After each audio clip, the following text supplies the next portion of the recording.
नमस्कार, मैं हूं हीरा परिहार और आप देख रहे हैं देशभक्त डायलॉग। और आज मैं आपको उस खतरनाक डिजिटल खेल की सच्चाई बताने जा रहा हूं, जहां आपका पसंदीदा यूट्यूबर, इन्फ्लुएंसर या कंटेंट क्रिएटर शायद आपको सिर्फ कोई प्रोडक्ट नहीं बेच रहा है, बल्कि आपकी सोच को, आपके गुस्से को और आपके वोट को कंट्रोल कर रहा है। जी हाँ दोस्तों, आज भारत में सोशल मीडिया सिर्फ एंटरटेनमेंट का प्लेटफॉर्म अब नहीं रहा है, ये एक डिजिटल युद्ध भूमि बन चुका है, जहां लाखों फॉलोअर्स वाले इन्फ्लुएंसर्स राजनीतिक पार्टियों, एजेंडों और प्रोपोगंडा मशीनों का हिस्सा बनते हुए जा रहे हैं। लेकिन क्या ये सब सिर्फ व्यूज और लाइक्स का क्या खेल चल रहा है, या फिर 2026 का भारत एक ऐसे दौरे में प्रवेश कर चुका है जहां AI, fake news, paid influencers और ट्रोल आर्मीज और डिजिटल प्रोपोगंडा आपकी सोच को साइलेंटली हाईजैक करते हुए जा रहे हैं। आज की इस वीडियो में हम बात करने वाले हैं कि कैसे इन्फ्लुएंसर्स लोगों की सोच को यहाँ पर मैनिपुलेट कर रहे हैं और कैसे अपराधियों को यहाँ पर मसीहा बनाया जा रहा है। कैसे सोशल मीडिया की डिजिटल भीड़ न्याय व्यवस्था तक को प्रभावित करते हुए जा रही है, और कैसे हमारी युवा पीढ़ी धीरे धीरे क्रिटिकल थिंकिंग को खोते हुए जा रही है। तो वीडियो को आखिर तक जरूर देखिए, क्योंकि आज जो सच आप सुनने वाले हैं वो शायद आपकी पूरी डिजिटल दुनिया को देखने का नजरिया ही बदल के रख देगा। तो चलिए शुरुआत करते हैं। मेरे दोस्तों, क्या आपका पसंदीदा यूट्यूबर आपको कोई प्रोडक्ट बेच रहा है, या आपका वोट, जिसे आप अपनी पसंद का कंटेंट क्रिएटर समझा करते हैं, वो शायद किसी पॉलिटिकल पार्टी का गुप्त हथियार भी बन चुका है। भारत के 80 करोड़ इंटरनेट यूजर्स अब एक ऐसे जाल में फंस चुके हैं, जहां खबर और प्रोपोगंडा के बीच का फर्क खत्म होने जा रहा है। जब एक ही समय पर सोशल मीडिया इन्फ्लुएंसर या डिजिटल मीडिया कंटेंट क्रिएटर या डिजिटल मीडिया इन्फ्लुएंसर, खाने पीने से लेकर टेक तक के इन्फ्लुएंसर्स अचानक एक ही राजनीतिक एजेंडे को प्रमोट करने लगे, तो दोस्तों समझ जाइए कि दाल में कुछ काला नहीं है, बल्कि पूरी ही दाल काली है। इसे कहते हैं यहाँ पर कॉपी पेस्ट ब्रिगेड। 2025 और 26 में राजनीतिक दलों ने टीवी विज्ञापनों को छोड़कर इन माइक्रो और मैक्रो इन्फ्लुएंसर्स के जरिए आपके बेडरूम तक घुसपैठ कर ली हुई है। हैरानी की बात तो यहाँ पर यह है कि ये खेल सिर्फ यहाँ पर न्यूज चैनल्स तक सीमित नहीं है। अब यह आज भक्ति सिखाने वाले, खाना बनाने वाले और यहाँ तक कि ट्रैवल ब्लॉगर्स भी एक खास नैरेटिव को यहाँ पर सेट करते हुए जा रहे हैं। लेकिन क्या इन्हें पता भी है कि ये आखिर किस योजना का प्रचार करते हुए जा रहे हैं? अक्सर नहीं। पैसा और पहुंच के चक्कर में ये इन्फ्लुएंसर्स उन नीतियों को भी यहाँ पर सही ठहरा देते हैं, जो शायद आपके लिए घातक सिद्ध हो सकते हैं। सोशल मीडिया अब मनोरंजन का नहीं, बल्कि राजनीति का सबसे बड़ा अखाड़ा बन चुका है। लेकिन अब यहाँ पर खतरा और भी बड़ा हो चुका है। एआई जनरेटेड फेक न्यूज, राजनीतिक ध्रुवीकरण, पोलराइजेशन को इस कदर बढ़ावा दिया जा रहा है कि आप अपनों से ही यहाँ पर लड़ने लग जाएं। ये डिजिटल हस्तियां अब केवल ब्रांड एंडोर्समेंट नहीं कर रही हैं, बल्कि आपकी सोच को भी कंट्रोल कर रही हैं। वे आपको वो दिखा रहे हैं जो पार्टी चाहती है, वो नहीं जो सच है। लेकिन कहानी यहीं पर खत्म नहीं होती है। सबसे डरावना मोड़ तब आता है जब इन इन्फ्लुएंसर के पास तथ्यों और तर्कों की कमी हो जाती है। जब डेटा और हकीकत उनके एजेंडे के साथ नहीं दिया करती हैं, तो वे अपने सबसे घटिया हथियार का इस्तेमाल करते हैं। वो हथियार होता है अभद्र भाषा और निजी हमला। क्या आपने कभी गौर किया है कि जो इन्फ्लुएंसर जितना ज्यादा यहाँ पर चिल्लाता है या गाली देता है, उसे उतने ही ज्यादा व्यूज मिला करते हैं। सोशल मीडिया का एल्गोरिदम ही ऐसा कुछ है जो गुस्से और नफरत को यहाँ पर वायरल कर देता है। इसे इको चैम्बर कहा करते हैं, जहां आपको वही सुनाया जाता है जो आप सुनना चाहते हैं।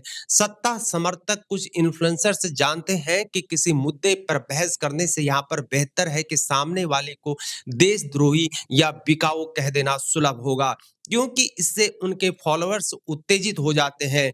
यह सवाल पूछने वाले को वामपंथी या एजेंट करार दिया जाता है। स्वस्थ बहस अब रोस्टिंग बन चुकी हुई है। यहाँ 3 तरह के हमले हुआ करते हैं। अगर आपके पास मुद्दे का जवाब नहीं है, तो बोलने वाले के निजी जीवन या अतीत पर कीचड़ उछाला जाता है।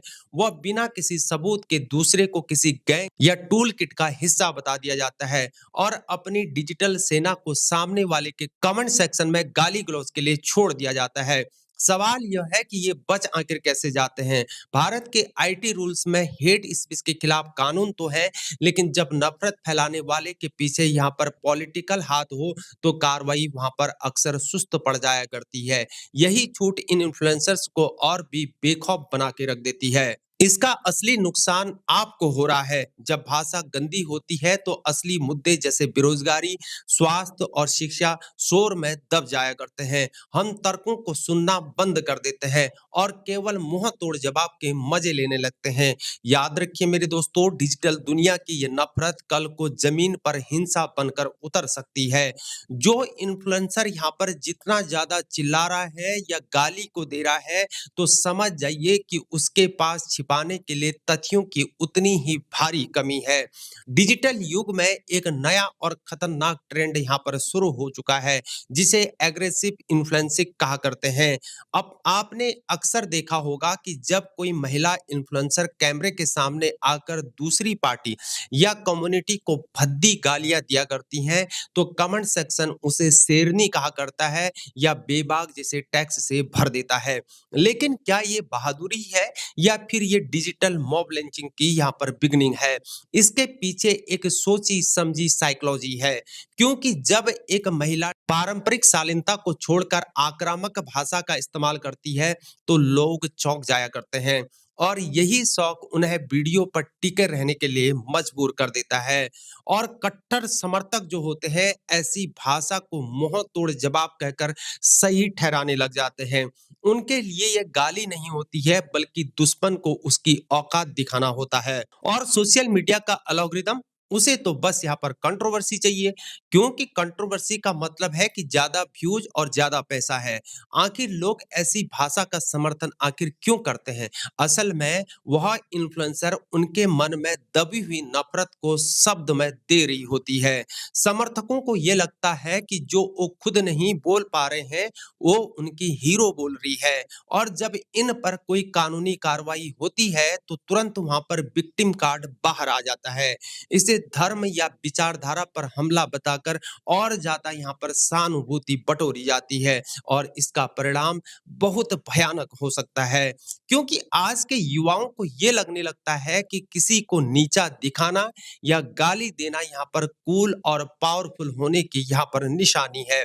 जब भाषा यहाँ पर गंदी हो जाती है, तो वहां पर बातचीत का रास्ता बंद हो जाता है और सिर्फ ध्रुवीकरण बचा करता है। याद रखिए, जो नफरत आज स्क्रीन पर लाइक्स बटोर रही है, वही कल सड़कों पर धमकियों और वास्तविक हिंसा में बदल जाएगी। एक समाज के तौर पर हमें खुद से यहाँ पर पूछना पड़ेगा कि क्या हम तर्कों वाली विदुषी को चाहते हैं या गालियां देने वाली डिजिटल योद्धा चाहते हैं।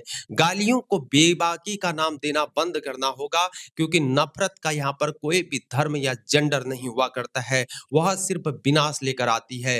भारत में डिजिटल युग की सबसे कड़वी सच्चाई यह है कि यहाँ जेल की सलाखों के पीछे बैठे अपराधियों को भी यहाँ पर सोशल मीडिया पर मसीहा बना दिया जाता है। आसाराम बापू हो या हो गुरमीत राम रहीम या हो कुलदीप सिंह संगर या हो अन्य, अदालतें इन्हें दोषी ठहरा चुकी होती हैं, लेकिन इसे कहते हैं यहाँ पर इमेज स्क्रबिंग। कुछ संगठन और कुछ इन्फ्लुएंसर एक सुव्यवस्थित तरीके से इन अपराधियों की छवि सुधारने में जुट जाया करते हैं।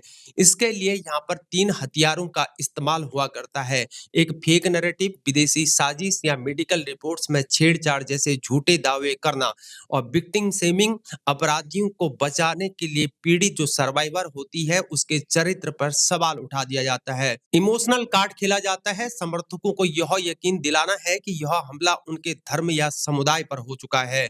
और हैरानी की बात तो यहाँ पर यह है कि कुछ महिला इन्फ्लुएंसर भी ऐसे अपराधियों के पक्ष में खड़ी हो जाती हैं। यह तर्क देकर कि कानून का दुरुपयोग यहाँ पर हो रहा है। यह पर्सनालिटी कल्ट यानी कि अंधभक्ति का चरम हुआ करता है। यहाँ लोगों के लिए कोर्ट के सबूतों से ज्यादा उनके आराध्य की बातें यहाँ पर मायने रखा करती हैं। इन्फ्लुएंसर्स जानते हैं कि ऐसे विवादित विषयों पर वीडियो बनाने से उन्हें एक वफादार लगातार वोट बैंक और लाखों व्यूज मिल जाएंगे। जब समाज में तथ्यों की जगह यहाँ पर अंधभक्ति ले लेती है, तो अपराधी भी यहाँ पर मसीहा लगने लगते हैं। लेकिन याद रखिए मेरे दोस्तों, सोशल मीडिया का प्रोपोगंडा किसी को भी यहाँ पर निर्दोष नहीं बना सकता है, क्योंकि व्हाट्सएप यूनिवर्सिटी या रील्स के दावों पर यह नहीं हो सकता है। जब विचारधारा, आइडियोलॉजी, तथ्यों और नैतिकता से यहाँ पर ऊपर हो जाया करती है, तो यहाँ पर बिगिनिंग होती है अपराध का राजनीतिकरण। आज सोशल मीडिया पर यह कड़वा सच यह है कि अपराधी आखिर कौन है, इससे ज्यादा यह मायने रखता है कि वह आखिर किस पाले में खड़ा हुआ है। सत्तारूढ़ दल या खास विचारधारा का समर्थन करने वाले इन्फ्लुएंसर्स अक्सर अपराधियों को बचाने के लिए ऐसे पैंतरे अपनाया करते हैं, जिन्हें समझना आपके लिए बेहद ही जरूरी है। इनका यहाँ पर सबसे बड़ा हथियार होता है व्हाट अबाउट, यानी कि व्हाट अबाउटिज्म। जब भी इनके पक्ष का कोई भी व्यक्ति यहाँ पर अपराध को किया करता है, तो ये सीधे मुद्दे पर बात करने के बजाय अतीत के किसी पुराने घाव को कुरेदने लगना शुरू कर देते हैं। उनका यहाँ पर तर्क होता है, जब फला साल में वो हुआ था तब आखिर आप कहाँ थे। यह सवाल अपराधी को सजा दिलाने के लिए नहीं है, बल्कि वर्तमान अपराध की गंभीरता को यहाँ पर खत्म करने के लिए पूछा जाता है। दूसरा तरीका होता है पीड़ित को ही यहाँ पर दोषी ठहरा देना है, विक्टिम ब्लेमिंग शुरू हो जाती है। अपराधी को बचाने के लिए पीड़ित के कपड़ों की बात की जाती है, उसके इतिहास या उसके निजी जीवन पर सवाल उठाना शुरू हो जाते हैं। और अगर इससे भी यहाँ पर काम न चले, तो इंटरनेशनल कॉन्स्पिरेसी या सरकार को बदनाम करने की साजिश वाला कार्ड खेलना शुरू हो जाता है। अचानक एक जघन्य अपराध जो होता है, वो विरोधियों की चाल बन जाया करता है। सबसे खतरनाक यहाँ पर है धर्म और राष्ट्रवाद का गलत इस्तेमाल होना। यदि अपराधी उनकी विचारधारा से जुड़ा हुआ है, तो उसे धर्म रक्षक की तरह पेश किया जाने लगता है। हद तो यहाँ पर तब हो जाती है जब अपराधियों के समर्थन में यहाँ पर रैलियों में राष्ट्रीय प्रतीकों और तिरंगे का सहारा भी लिया जाता है। मकसद साफ है, अपराधी का विरोध करने वालों को देशद्रोही साबित करना। याद रखिए मेरे दोस्तों, तिरंगा या धर्म किसी अपराधी की ढाल नहीं हो सकते हैं। जो इन्फ्लुएंसर अपराध को विचारधारा के चश्मे से यहाँ पर सही ठहरा रहा है, वह समाज के लिए उस अपराधी से भी ज्यादा खतरनाक हो सकता है। व्हाट्सएप यूनिवर्सिटी से अगर न्याय मर गया, तो अगली बारी किसी की भी यहाँ पर हो सकती है। जब एक प्रभावशाली इन्फ्लुएंसर कैमरे के सामने बैठकर किसी अपराधी को निर्दोष साबित करने की यहाँ पर कोशिश करता है, तो वह सिर्फ यहाँ पर एक वीडियो को नहीं बना रहा होता है, वह हमारी पूरी जो न्याय प्रणाली है, जिसे हम जस्टिस सिस्टम कहा करते हैं, उस पर हमला कर रहा होता है। और इसका असर सिर्फ यहाँ पर मोबाइल स्क्रीन तक ही सीमित नहीं रहता है, इसके परिणाम हमारे समाज की जड़ों को खोखला कर रहे होते हैं। और सबसे खतरनाक यहाँ पर है अपराध का सामान्यकरण, यानी कि नॉर्मलाइजेशन ऑफ क्राइम। जब यहाँ पर आम जनता, खासकर युवाओं को यहाँ पर यह लगने लगता है कि अगर आप सही विचारधारा या खास दल के समर्थक है, तो आपका जघन्य जो अपराध होता है उसको भी माफ किया जा सकता है, तो समाज से यहाँ पर कानून का डर खत्म हो सकता है। यह सोच एक ऐसे जंगल राज को जन्म देती है, जहां जिसकी लाठी उसकी भैंस वाला सिद्धांत यहाँ पर डिजिटल रूप में लागू हो जाता है। सोचिए मेरे दोस्तों, उस असली पीड़ित सर्वाइवर के बारे में, जिसने न्याय की उम्मीद में अपनी जान दांव पर लगा दी है। जब वह देखा करती है कि समाज और बड़े-बड़े जो इन्फ्लुएंसर हैं, अपराधी के साथ वहां पर फोटो खिंचवा रहे हैं, नेता भी फोटो खिंचवा रहे हैं या उसके समर्थन पर रैलियां निकाल रहे हैं, तो वह न्याय की उम्मीद छोड़ दिया करती है। यह डिजिटल मॉब पीड़ितों को मानसिक रूप से तोड़ दिया करता है और उन्हें डर के साए में जीने पर मजबूर कर देता है। जबकि हमारे सुप्रीम कोर्ट ने यहाँ पर बार बार कहा है कि न्याय केवल होना नहीं चाहिए, बल्कि न्याय को होता हुआ दिखना भी चाहिए। लेकिन ये इन्फ्लुएंसर अपनी डिजिटल भीड़ का उपयोग करके पुलिस और अदालतों पर दबाव बनाने की कोशिश कर देते हैं। वे गवाहों को डराते हैं डिजिटल माध्यम से और सबूतों पर सवाल उठाकर न्याय की प्रक्रिया को बाधित करते हैं, यानी कि ऑब्स्ट्रक्ट कर सकते हैं। आज सवाल किसी यहाँ पर एक पार्टी या विचारधारा की नहीं है, सवाल यहाँ पर यह है कि क्या हम एक ऐसे भारत को चाहते हैं जहां जस्टिस का फैसला यहाँ पर कोर्ट नहीं, बल्कि मोबाइल के व्यूज और लाइक्स करेंगे। याद रखिए, ऐसे में हम भी न्याय की हत्या में बराबर के साझीदार होते हैं। इसलिए प्रोपेगेंडा की इस भीड़ से बाहर निकलना होगा हमें, क्योंकि न्याय बचेगा तभी यहाँ पर समाज बच पाएगा। भारत में यह प्रवृत्ति अब सिर्फ यहाँ पर सोशल मीडिया पोस्ट तक सीमित नहीं रही है, यह एक रणनीतिक युद्ध या नैरेटिव वॉर बन चुकी है। जब भी सरकार किसी फैसले या नेताओं के कार्यों पर गंभीर सवालों को उठाया जाता है, तो समर्थक इन्फ्लुएंसर का एक पूरा इकोसिस्टम यहाँ पर सक्रिय हो जाता है। इनका मकसद यहाँ पर समाधान देना नहीं होता है, बल्कि असली मुद्दे से हमारा ध्यान भटकाना होता है। इस डिजिटल युद्ध के हथियार यहाँ पर बहुत घातक होते हैं। जैसे कि कोई घोटाला हो जाता है या कोई अपराध चर्चा में आ जाता है, तो अचानक एक नया इमोशनल हैशटैग यहाँ पर ट्रेंड कराया जाता है, ताकि पब्लिक डिबेट जो है उसकी दिशा ही यहाँ पर बदल जाए। विपक्षी नेताओं के दशकों पुराने जो किस्से होते हैं उनको खोद कर लाया जाता है, ताकि जनता के मन में यह घर कर जाए कि सब यहाँ पर एक ही जैसे तो है। 2026 की बिगनिंग में हमने देखा कि कैसे एआई जनरेटेड वीडियो के जरिए दोनों तरफ से यहाँ पर फर्जी खबरें फैलाकर विरोधियों को एक दूसरे को बदनाम करने की कोशिश की जा रही है। और इनका सबसे बड़ा यहाँ पर ढाल होता है राष्ट्रवाद। आज सरकार या किसी नेता की आलोचना को सीधे देश की छवि खराब करने की साजिश बता दिया जाता है। जो इन्फ्लुएंसर्स सवाल उठाने की हिम्मत को करते हैं, उन्हें विदेशी ताकतों का एजेंट या राष्ट्र विरोधी करार देकर ट्रोल आर्मी को उनके पीछे छोड़ दिया जाता है। मकसद यहाँ पर साफ होता है कि डर का माहौल बनाना है, ताकि कोई दोबारा सवाल ही न पूछ पाए। हम एक ऐसी स्थिति में हैं जहां सत्य अक्सर इस शोर के नीचे दम तोड़ देता है। ये हमारी भावनाओं का फायदा उठाकर अपराधों और गलतियों पर पर्दा डालते रहेंगे। याद रखिए, एक सच्चा नागरिक वही है जो सवाल पूछता है, न कि वह जो शोर में शामिल होकर सच्चाई को दफन कर देता है। मेरे दोस्तों, डिजिटल दुनिया की सबसे बड़ी विडंबना जानते हैं क्या है? वह है सिलेक्टिव आउटरीच, यानी कि सुविधा के अनुसार गुस्से को करना। जब अपराध विपक्ष के पाले में होता है, तो ये इन्फ्लुएंसर न्याय के सबसे बड़े सिपाही बन जाया करते हैं। लेकिन जैसे ही अपराधी अपना निकल जाता है, तो इनकी बहादुरी सुविधाजनक चुप्पी में बदल जाया करती है। आइए समझते हैं, मैं आपको बताता हूं कि वे आपकी आंखों में धूल आखिर कैसे झोंकते हैं। पहली जो यहाँ पर श्रेणी होती है, पूरी तरह चुप्पी होती है। जब मामला गंभीर होता है, तो ये इन्फ्लुएंसर ऐसे गायब हो जाते हैं जैसे कुछ हुआ ही न हो। यहाँ पर वे अपने फीड पर अदर वीडियोस को डालने शुरू कर देते हैं। कुकिंग वाले कुकिंग, ट्रैवल वाले फनी वीडियोस इत्यादि इस प्रकार के डालते रहते हैं अपने अपने, ताकि एल्गोरिदम के जरिए आपके फोन तक असली खबर पहुंचे ही ना। वे जानते हैं कि अगर वे नहीं बोलेंगे, तो उनके वफादार समर्थकों को ये लगेगा कि खबर शायद इतनी बड़ी थी ही नहीं। अगर चुप रहना यहाँ पर मुमकिन न हो, तो शुरू यहाँ पर हो जाता है ध्यान भटकाने का खेल। अचानक कोई नया यहाँ पर धार्मिक या सांस्कृतिक मुद्दा उछाल दिया जाता है।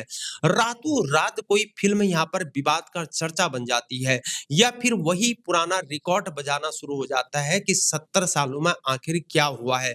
मकसद यहाँ पर सिर्फ एक ही होता है कि जनता का ध्यान उस अपराधी से हटाकर किसी काल्पनिक विदेशी साजिश की ओर मोड़ देना होता है। और जो सबसे ज्यादा हिम्मत वाले या बेशर्म लोग हुआ करते हैं, वे सीधे अपराधी का महिमा मंडन तक शुरू कर देते हैं।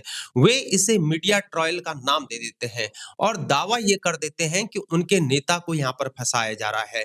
अचानक आपको उस अपराधी के पुराने समाज सेवा के वीडियो दिखाए जाने शुरू हो जाते हैं, जैसे कि पुराने अच्छे काम हो सकते हैं, वर्तमान के जघन्य अपराध को मिटा सकते हो, ऐसे बताया जाता है। सवाल यह है कि क्या हम ऐसे लोगों को अपना आदर्श मानते हैं, जिनकी नैतिकता उनकी राजनीतिक वफादारी पर टिकी हुई होती है?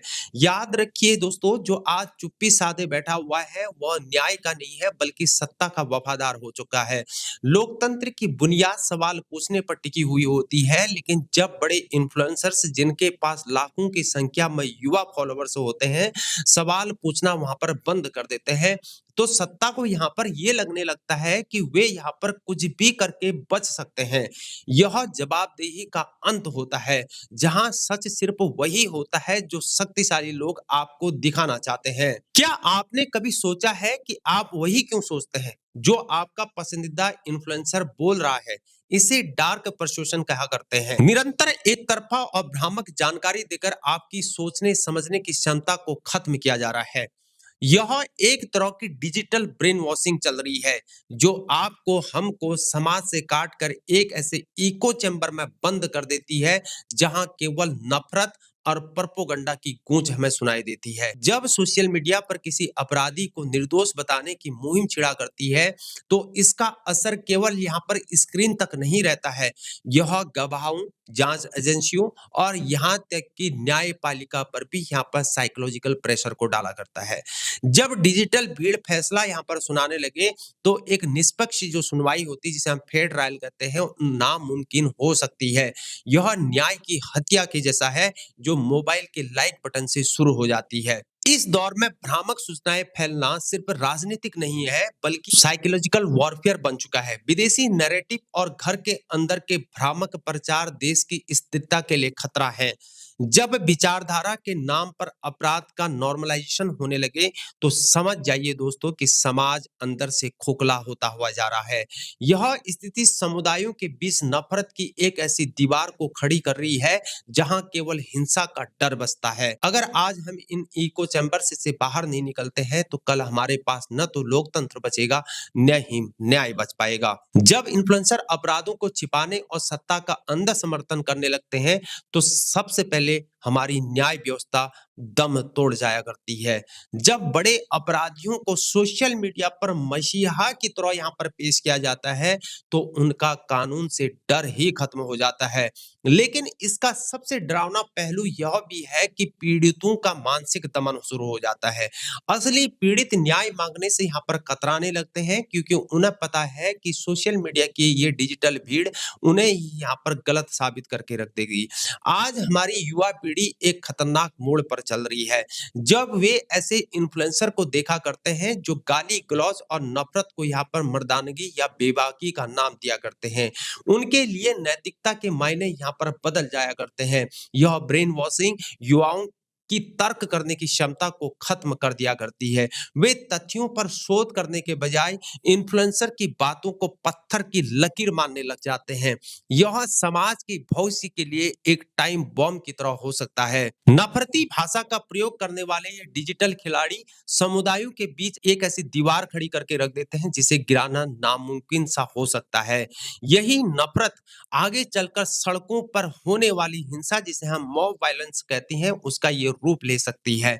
हम एक ऐसे इको चैम्बर में बंद होते हुए जा रहे हैं, जहां हमें केवल अपना ही झूठ यहाँ पर सच लगने लगता है। 2026 में एआई और डीपफेक ने इस खेल को इतना खतरनाक बना दिया है कि 100 इन्फ्लुएंसर का बोला हुआ एक झूठ समाज के लिए परम सत्य बन जाता है। जब समाज में संवाद की जगह केवल विवाद बसता है, तो समझ जाइए कि दोस्तों विनाश करीब है। इन्फ्लुएंसर की ये सुविधाजनक चुप्पी और अंधा समर्थन लोकतंत्र को अंदर ही अंदर से दीमक की तरह खाते हुए जा रहा है। क्या हम अब भी उनकी बातों पर आंख मूंद कर भरोसा कर रहे हैं, या खुद से सवाल भी पूछना शुरू कर रहे हैं? हम एक ऐसे भविष्य की ओर बढ़ते हुए जा रहे हैं, जहां सत्य का अस्तित्व ही खत्म हो जाएगा। 2026 और उसके बाद एआई और डीपफेक तकनीक इतनी घातक हो जाएगी कि आप और हम अपनी आंखों देखी पर भी भरोसा नहीं कर पाएंगे। इन्फ्लुएंसर किसी मासूम को अपराधी और किसी अपराधी को मसीहा बनाने वाले फर्जी वीडियो मिनटों में वायरल कर सकते हैं। जब असली और नकली का फर्क यहाँ पर मिट जाएगा, तो जीत सिर्फ उसकी होगी जिसका नैरेटिव यहाँ पर सबसे ज्यादा शोर मचाएगा। दूसरा यहाँ पर सबसे बड़ा खतरा है, वो है डिजिटल तानाशाही। अगर इन्फ्लुएंसर केवल सरकार की गलतियों पर पर्दा डालने का यहाँ पर काम करते रहेंगे, तो भविष्य में लोकतांत्रिक जवाबदेही का नामो निशान ही मिट कर रह जाएगा। सरकारें अब मीडिया के बजाय इन डिजिटल हस्तियों के जरिए हमारी सोच को नियंत्रित करना शुरू कर रही है। यह एक ऐसी गुलामी है, जिसमें हमको पता भी नहीं चल रहा है कि हमारी जो राय है, वो हमारी अपनी है या किसी प्रोपेगेंडा का हिस्सा है।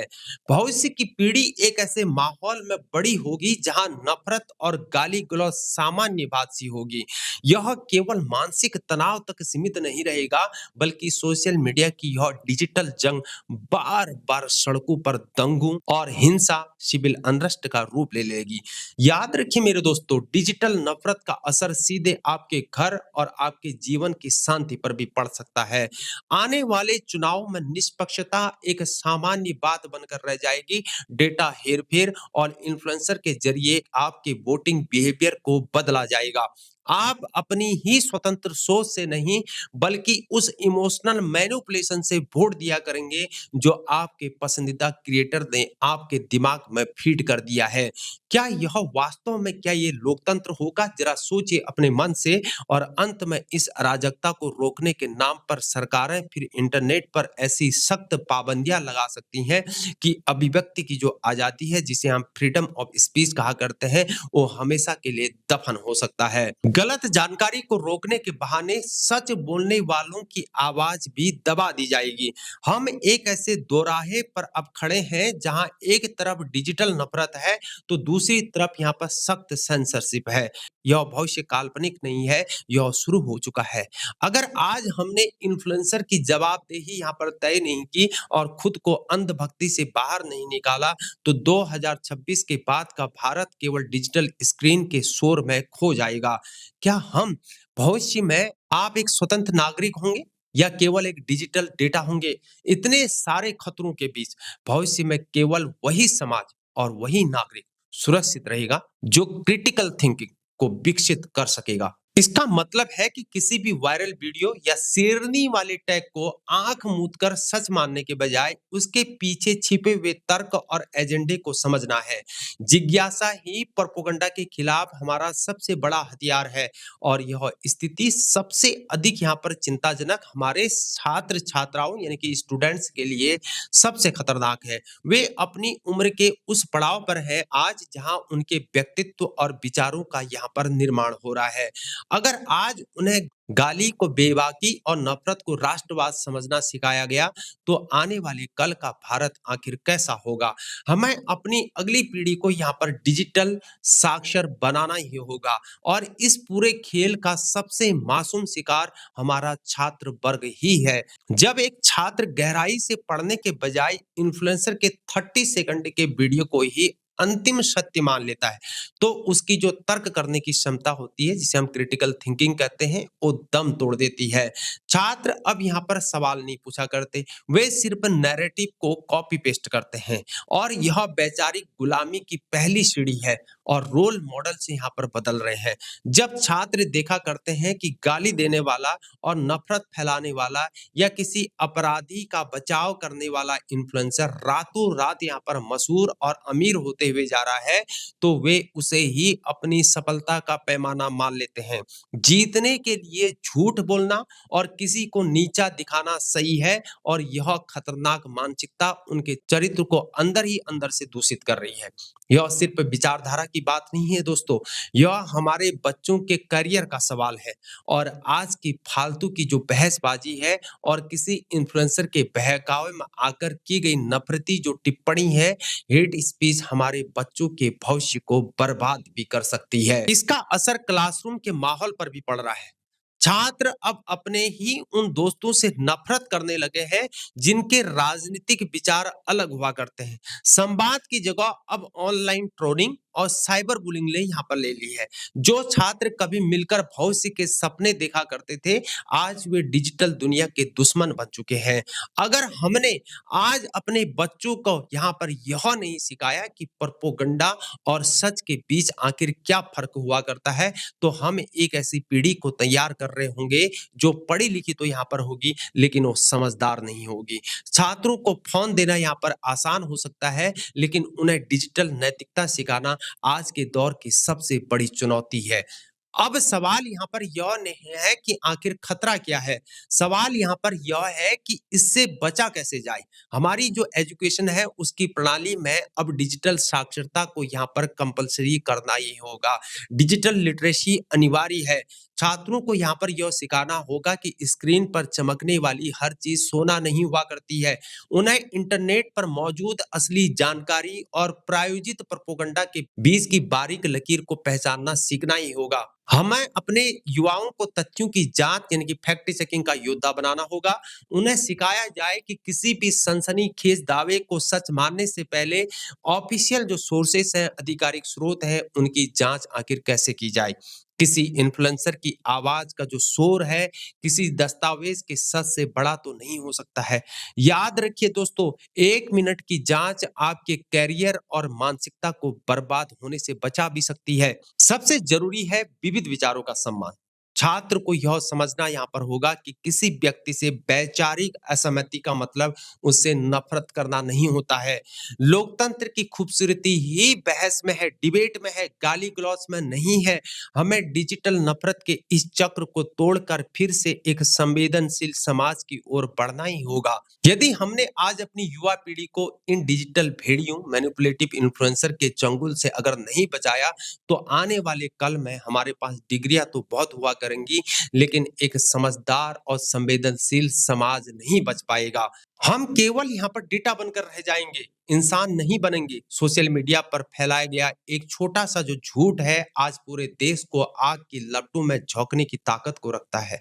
जब इन्फ्लुएंसर किसी अपराधी को यहाँ पर धर्म या जाति का रक्षक बताकर पेश किया करते हैं, तो वे सिर्फ एक वीडियो को नहीं बना रहे होते हैं, बल्कि वे दंगों की नींव को रख रहे होते हैं। यह डिजिटल नफरत बहुत जल्दी जमीनी हिंसा में बदल सकती है, जिससे हमारे अपनों की जान और माल को खतरा पैदा हो सकता है। आज भारत हम बनाम वे के खांचों में बढ़ता हुआ जा रहा है। जब लोग यहाँ पर एक दूसरे को भाई के बजाय दुश्मन समझने लगे, तो मेरे दोस्तों समझ जाइए कि राष्ट्रीय एकता यहाँ पर कमजोर हो चुकी है। सबसे डरावनी बात यहाँ पर यह है कि विदेशी ताकतें, फॉरेन जो पावर्स हैं, वे भी इस फूट का फायदा उठा रहे हैं। इसे इंफॉर्मेशन वॉरफेयर कहा करते हैं, जहां बाहर से बैठकर देश को अंदर से अस्थिर करने की कोशिश की जा रही है। स्वतंत्र सोच का अंत ही लोकतंत्र का अंत है दोस्तों। जब जनता केवल इन्फ्लुएंसर के प्रोपेगेंडा के आधार पर यहाँ पर वोट दिया करेगी, तो निष्पक्ष चुनाव का कोई भी महत्व नहीं रह जाएगा।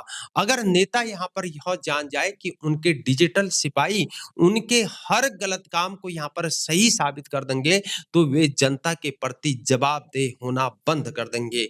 यह लोकतंत्र को अंदर ही अंदर से दीमक की तरह खा रहा है। जब लाखों फॉलोवर्स वाले लोग अदालती फैसलों के खिलाफ यहाँ पर नैरेटिव को सेट कर देते हैं, तो आम आदमी का यहाँ पर न्याय व्यवस्था से ही भरोसा उठने लग जाता है। अगर हम कोर्ट के फैसलों के बजाय यहाँ पर मोबाइल के ट्रेंड्स पर अगर विश्वास करने लगेंगे, तो हम न्याय की तरफ नहीं बल्कि जंगल राज की तरफ बढ़ते हुए जा रहे हैं।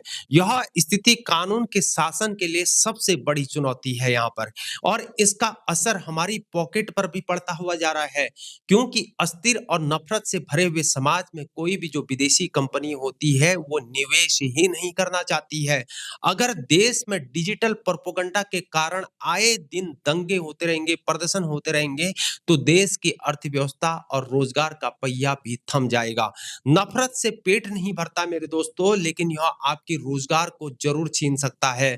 यह केवल यहाँ पर सोशल मीडिया की बात नहीं है, यह भारत की सिक्योरिटी और स्थिरता का सवाल है। याद रखें, इन्फ्लुएंसर मसीहा नहीं हो सकता है, लेकिन देश सर्वोपरि होता है। क्योंकि अगर देश अस्थिर हुआ, तो नुकसान न किसी पार्टी का होगा, न ही किसी इन्फ्लुएंसर का होगा। नुकसान होगा तो सिर्फ हमारा और हमारे बच्चों के भविष्य का होगा। सोशल मीडिया की यह आग सिर्फ भारत तक सीमित नहीं है दोस्तों। जब हमारे इन्फ्लुएंसर यहाँ पर फेक न्यूज या समुदायों के खिलाफ नफरत फैलाए करते हैं, तो पूरी दुनिया की नजर हमारे देश पर ही होती है।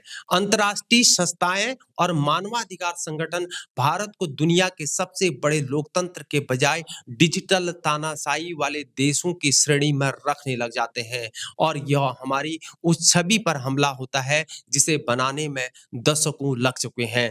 भारत की असली ताकत उसकी विविधता और लोकतांत्रिक मूल्य है, जिसे हम सॉफ्ट पावर कहा करते हैं। लेकिन जब विदेशी दर्शक भारतीय इन्फ्लुएंसर को अपराधियों का बचाव करते या नफरत को फैलाते हुए देखते देखते हैं तो भारत के प्रति उनका आकर्षण कम हो सकता है और इसका सीधा असर हमारी डिप्लोमेसी पर भी पड़ सकता है, खासकर वो भी खाड़ी देशों के साथ हमारे संबंधों में आने वाला तनाव इसी डिजिटल नफरत का नतीजा हो चुका है। अब बात करते हैं यहाँ पर हमारी जेब की और देश की तरक्की की, क्योंकि विदेशी निवेशक हमेशा वहीं पर पैसा लगाया करते हैं जहां सामाजिक स्थिरता हुआ करती है। भ्रामक सूचनाओं और इन्फ्लुएंसर्स के गलत दावों के कारण जब यहाँ पर शेयर बाजार ही डगमगा जाए तो विदेशी निवेशक अपना पैसा क्यों नहीं निकालेगा। वर्ल्ड इकोनॉमिक फोरम जिसे हम डब्ल्यूईएफ कहते हैं जैसी संस्थाएं पहले ही भारत को यहाँ पर गलत जानकारी मिस इन्फॉर्मेशन के मामले में उच्च जोखिम वाले देशों में रख भी चुकी हैं और यह निवेश के लिए एक रेड सिग्नल भी तो है। और सबसे खतरनाक यहाँ पर है इंफॉर्मेशन वॉरफेयर। भारतीय इन्फ्लुएंसर का अनियंत्रित व्यवहार विदेशी ताकतों को भारत के आंतरिक मामलों में दखल देने का मौका दे रहा है और जबकि रिपोर्ट ये बताती है कि चाइना और जो अन्य विरोधी एजेंसीज हैं वो भारतीय इन्फ्लुएंसर्स का उपयोग करके भारत के खिलाफ नैरेटिव को सेट कर रही है और यह यहाँ पर एक साइकोलॉजिकल वॉरफेयर है जहां झूठ के जरिए देश के भीतर अशांति पैदा की जाती है और जिसका फायदा सीमा पार बैठे दुश्मन उठाए करते हैं। 2025-26 के नए आईटी रूल्स जो इन्फ्लुएंसर को नियंत्रित करने के लिए लाए गए हैं, अंतर्राष्ट्रीय स्तर पर चर्चा का विषय बन चुकी हैं। कई संस्थाएं इसे अभिव्यक्ति की आजादी पर हमला मान रही हैं, जिससे वैश्विक रैंकिंग में भारत का स्थान गिर भी सकता है और हम एक दोहरी चुनौती का यहाँ पर सामना कर रहे हैं। एक तरफ तो यहाँ पर डिजिटल अराजकता है, तो दूसरी तरफ यहाँ पर अंतर्राष्ट्रीय आलोचना हो रही है और यह डिजिटल जंग केवल यहाँ पर फोन की स्क्रीन तक ही सीमित नहीं है, यह भारत के विश्व गुरु बनने की महत्वाकांक्षा और हमारे व्यापारिक हेतु पर भी ये सीधा प्रहार जैसा लगता है। मेरे दोस्तों, अगर आपको यह जानकारी सही लगी है तो हमारे वीडियो को लाइक कीजिए, वीडियो को शेयर कीजिए और हमारे वीडियो को हाइप दीजिए। हमारे चैनल को सब्सक्राइब करना मत भूलिए। बने रहे हमारे साथ। फिर मुलाकात होगी नेक्स्ट अपडेट के साथ। जय हिंद, भारत माता की जय। आपका दिन शुभ हो।